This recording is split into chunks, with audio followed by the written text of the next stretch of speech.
Hello, here I am back for part 2 of how I'm packing for my first ever weekend scrapbooking retreat.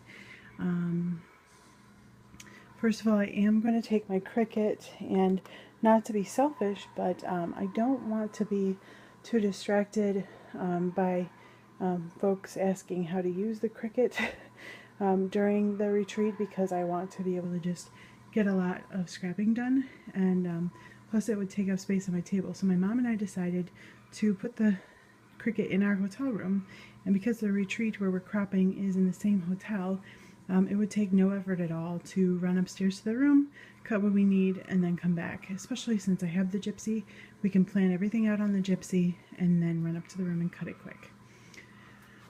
This item I am bringing, it's a little strategic. These are the kind of drawers that I store all of my scraps in. If I look down below my table here, you see those 6 drawers? That's where all the other colored scraps came out of that I showed you in those bags. What I've done is decided to bring one of these because, first of all, I have a lot of white scraps, and so I want to have them available for both my mom and I. And again, as I mentioned, I want to use scraps as much as possible. So here they are.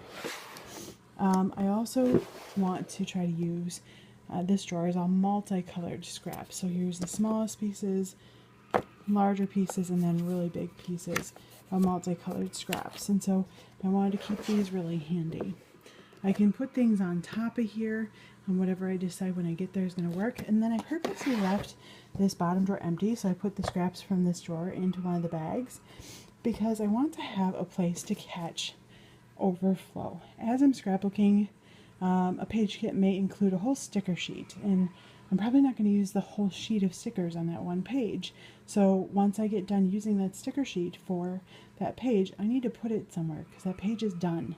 So this is the overflow for anything that I don't have the container with me where it goes back to. Obviously, if it's a paper scrap, I'll put it in with the other scraps, but if it's an overflow or used item, I'm going to catch all that stuff here.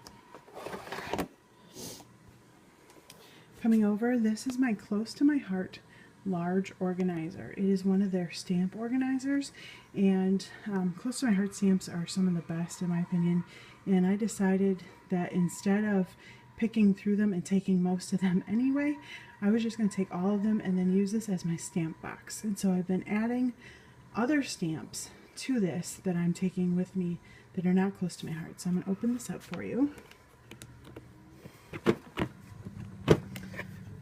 On the top, I have some of their bigger stamp sets that fit just perfectly in the top. Then this one set was just a little bit too big to go in here, so I have that laying on the top.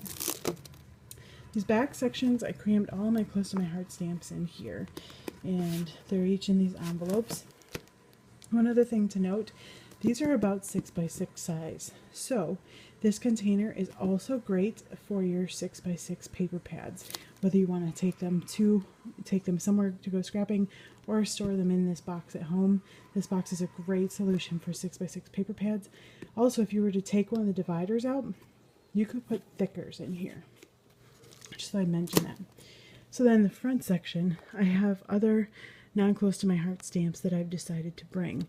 I have my roller stamps. I tried to divide it up so that this side is alphabet stamps. So I have my few close to my heart ones here, as well as other alphabet stamps and my roller stamps. And then this side is everything else. I also have my Stamp-A-Majig, my stamp blocks in here.